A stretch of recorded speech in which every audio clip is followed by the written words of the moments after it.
Kuom higni sigana mag oro kod ngaji makwako ho mar okak mar Kenya osebedo kasako it oganda.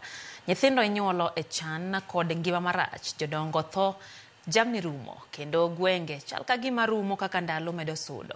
Yuto mondi miyowa sigana machielo kawuono omenyo ngima mar jaduong' ma jahigni 70 mosewito mohe odiek 200 osebedo matuo kendo oselokore nyaka muofu.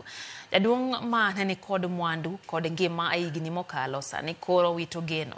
Ma sigana ma menyo ngima jaduong' ni kod nyithindo menyuolo e chan kod ngaji. E okinyi mang'ich, piny runwa mar Sabit, chieng' wuok kendo gwen bende wuok oko mar udi.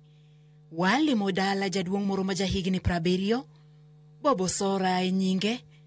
Jaduong' wayudo ka obet mose manyata mare, tiendene ni kod adhonde matindo tindo, leche owuok oko kendo kata mana teko mar loso jaduong' ongego. Mama ndio nampa. Etie kar nindo mar jaduong', oketie ndo mar losruok kata pi mar luoke onge. Luang' ni oloso ka kar dak margi. Higni 2 ma okalo, kapok oro ma higa 2022 nobiro, jaduong' Bobo neni kod diek 200, chiaye mane olal gi oro kendo yare higa no, ne anyula ni ngima gi olokore ataro. Chan kod ngaji osebedo ngima margi ma higa ka higa. Ne akwayo mana diega 200 e alwora maduka na kae. Sani adong' nono. Okanyal neno. Nadhi e dispensary to gikona ni an kod presa. Onge konyruok ma an godo.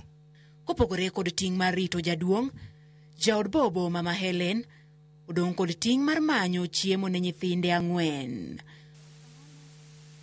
Odiochieng' mane walimo dalani, ne wayudo nyoyo moro kachwakore. Gikoni nyoyo ni ne dhi bedo chiemo ma okwongo bang' ndalo 2 ka jaduong' Bobo to nikech tuoche ma en go, kata mana lake mar chamo nyoyo ni onge. Na miye kuon sa 7 ma onge alot. Nikech onge, no bang'o kuon gi pi. Kaluwore ni okonyal wuotho, waketo nendo ema olosore, ka emiluoke bende. Matek moloyo, ni kar thieth maginyalo limo mar yudo thieth malong'o bor mokalo, dispensary machiegni nyalo mana miyogi yath kweyo rem kende.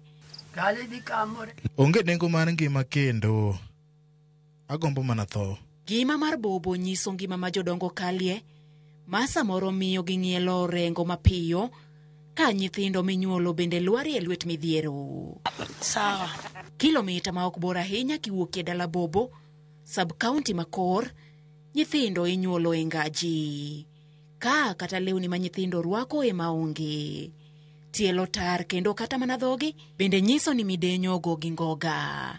E kuonde mamoko ma nyithindo yudi e lewni madegi rwaki, kendo dhi kwath, kendo onge ranyisi mar yudo migago ka. Kata kamano, ginyalo bedo gi teko mar nyiero, ma nyalo bedo ngima mar chan ne in, ne gin, ma e ngima ma pile ka pile. In this village, last month, in only 1 month, tulipata watoto 16 yenye wanafaa kuingia kwa program. Wache wenye walikuwa. Alafu the other villages, bado wako wengi sana. Na problem is we don't have. Hatuna kitu wa kuwapatia. Nyaka ne riwruok ma ok mar piny owacho mar USAID pan piendegi ka wuokie pachoka.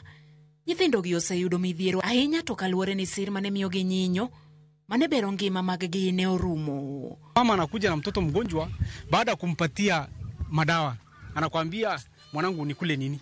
Sina kitu ya kukula, unipatie kitu ya kupatia mtoto baadaye kabla nimpatie dawa. Juu dawa itamlemea pengine. Sasa unakuta tu pengine umeingia mfuko yako. Report Red Cross nyiso ni maoheo nyithindo 740 mani piny mar higni 5 ni kod nong'no, maoheo 170 ngimagi ni kama rach, ka 500 to pod inyalo resi. Bende maoheo mine 100 mapek kachiel kod madhodho dwaro nitie mondo mi oyud thieth mapiyo nikech ngaji. Judith Omondi, Ramogi TV. Ramogi mane chal manong'no kod oro oseketo kaunti no mar Sabit kabende